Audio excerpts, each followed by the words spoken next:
Di balik hijaunya hamparan persawahan, ternyata kota Karawang memiliki begitu banyak sisi misteri yang menarik untuk ditelusuri. Salah satu misteri yang menarik untuk ditelusuri di kota ini adalah situs Candi Batu Jaya. Secara administrasi, kompleks percandian situs Batu Jaya terletak di 2 desa dan 2 kecamatan, yakni Desa Segaran Kecamatan Batu Jaya dan Desa Telaga Jaya Kecamatan Pakis Jaya. Di kompleks percandian ini terdapat 2 candi terkenal, yakni Candi Jiwa dan Candi Blandongan. Konon, kompleks percandian situs Batu Jaya adalah bekas peninggalan kerajaan Tarumanegara. Jika itu benar, bisa dibilang situs Batu Jaya adalah situs tertua di Pulau Jawa, lebih tua dibanding candi-candi lain seperti Candi Borobudur.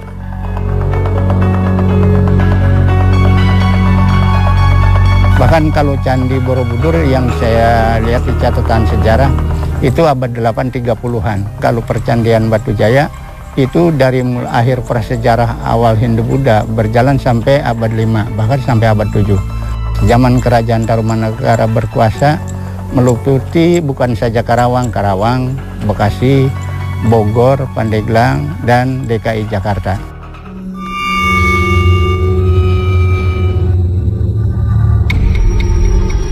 Kompleks situs Candi Batu Jaya pertama kali ditemukan pada 1984. Mulai diekskavasi pada 1985 dan dilanjutkan pada 1996 hingga 2001 oleh tim arkeologi Fakultas Sastra Universitas Indonesia. Pada proses pemugaran, para ilmuwan kemudian menemukan batu-batuan pembentuk candi dari fragmen tulang belulang manusia dan binatang, gerabah, serta kerang-kerang laut kuno. Namun, temuan mengejutkan terjadi pada 2003 sampai 2011, di mana para ahli menemukan kerangka manusia dalam jumlah banyak yang masih utuh, dari tengkorak sampai tapak kaki.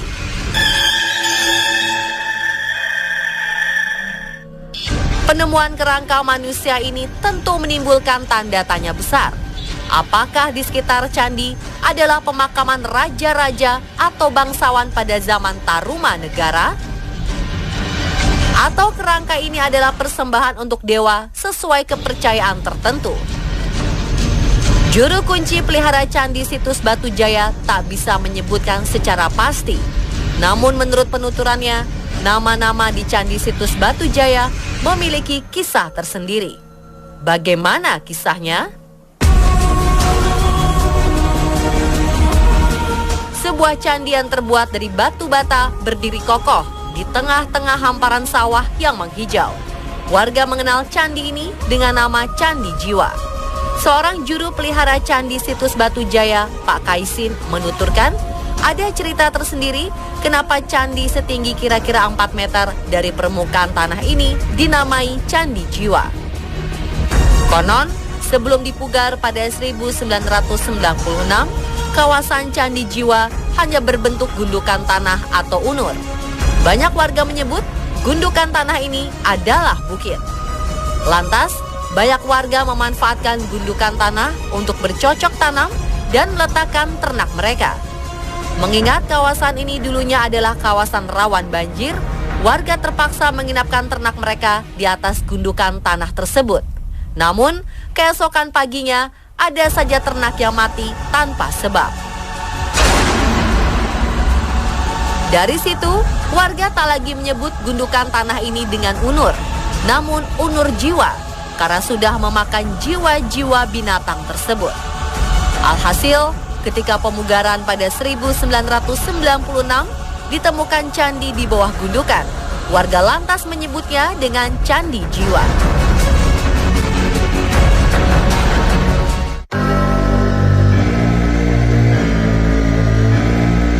Berbeda dengan Candi Jiwa, nama Blandongan diambil dari dialek setempat yang identik dengan pendopo. Hal ini dikarenakan lokasi candi sering dijadikan tempat istirahat seusai mengembalakan ternak. Yang mencolok dari Candi Blandongan adalah desainnya yang unik dari batu berwarna merah.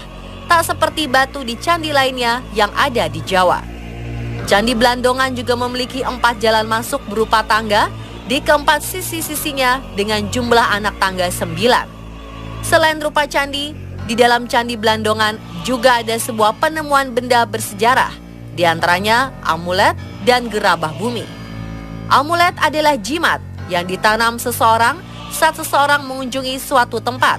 Bisa juga tanda seseorang memenuhi nazarnya atau sebagai penolak bala. Pak Kaisin juga menuturkan bahwa di Candi Blandongan banyak ditemukan kerangka-kerangka manusia. Bahkan beberapa kerangka ini ditemukan dalam keadaan masih menggunakan perhiasan, di antaranya berupa manik-manik dari tanah, kaca, dan batu.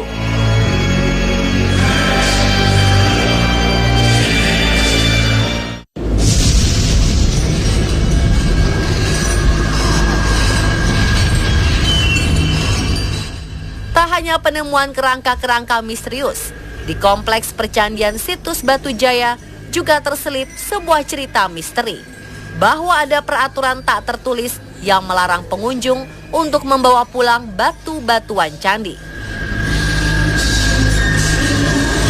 Pak Kaisin menuturkan, ada beberapa pengunjung yang tidak mengindahkan aturan tersebut. Mereka nekat membawa pulang batu candi untuk dijadikan jimat, penglaris, atau sarana untuk memajukan usahanya. Namun beberapa hari kemudian, pengunjung tersebut kembali lagi ke lokasi candi untuk mengembalikan batu, lantaran tidak tahan menghadapi gangguan-gangguan yang menghantuinya. Sebagian mereka ada yang menjawabnya, pada 4 hari saya membawa benda ini, dan kemudian saya lihat ada orang nunggang kudanya kuda putih, lihat di pandangan mata saya menghilang, lalu saya menggigil, seperti itu. Mereka kemudian mereka dikembalikan ke sini. Itulah alasan-alasan mereka, tapi tidak semua seperti itu.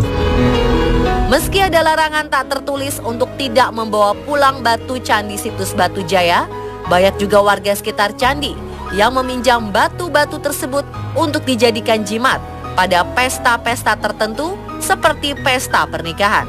Lalu, untuk apa warga itu meminjam batu tersebut? Pak Kaisin menuturkan, warga sekitar meminjam batu tersebut untuk keberkahan dalam acara pesta pernikahannya dan dilancarkan dalam penyelenggaraan pestanya.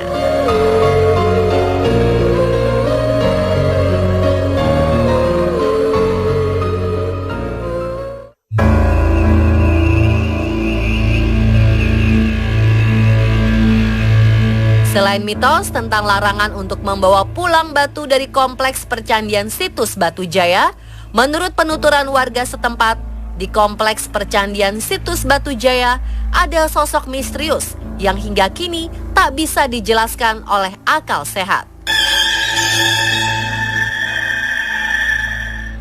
Salah satunya adalah misteri sosok berjubah putih di Candi Jiwa. Menurut penuturan juru pelihara, tak ada yang tahu secara pasti siapakah makhluk gaib berjubah putih tersebut. Apakah ia masih ada hubungannya dengan kerajaan Tarumanegara atau tidak? Sedangkan di Candi Blandongan, juru pelihara Candi situs Batu Jaya menuturkan bahwa banyak para pekerja yang sering diganggu oleh sosok misterius berperawakan kakek-kakek.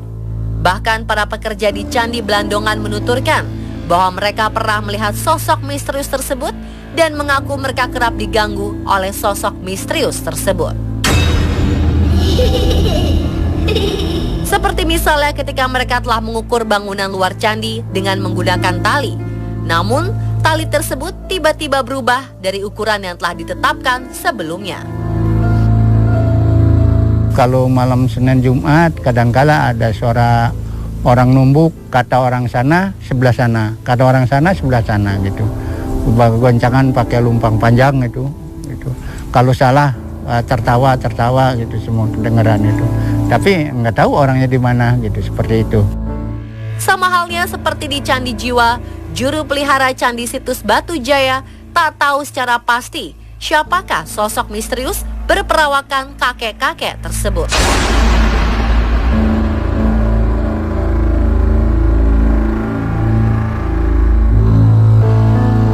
Pemirsa, itulah akhir penelusuran tim On The Spot tentang misteri tersembunyi di kota Lumbung Padi.